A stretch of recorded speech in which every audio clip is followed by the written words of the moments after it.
ndagira ngo wature aya magambo, vuga ngo inshuti yanjye ni Yesu, mfite Yesu mfite amahoro, mfite Yesu mfite ubuzima, mfite Yesu mfite ubugingo, mfite Yesu mfite amafaranga, mfite Yesu mfite inshuti. Ndagira ngo nkubwire ko ufite Yesu nta kintu cyagukanga, ibyago, amarira, agahinda karaza, ariko bitewe yuko ufite Yesu bikagenda. Ntushobora kuguma mu ruzerero, ntushobora kuguma mu kintu cy'igihu mu gihe ufite Yesu. Yesu ni umucyo ku buzima bwawe, Yesu ni umuntu udasanzwe, kandi Yesu ni Imana ishobora gukora ibyo twe tudashobora.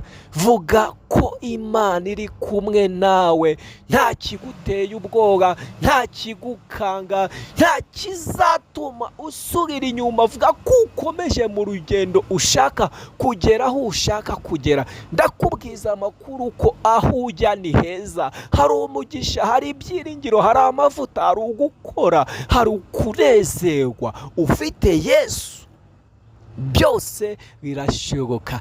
Rero igikuru ukwiye kumenya ko gukora ni isoko y'ubuzima.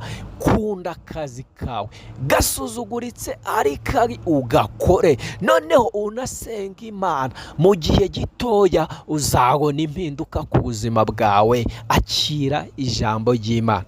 Ntukagende udakoze subscribe na follow kuri TikTok kuri Dukuzumuremyi Church online. Murakoze.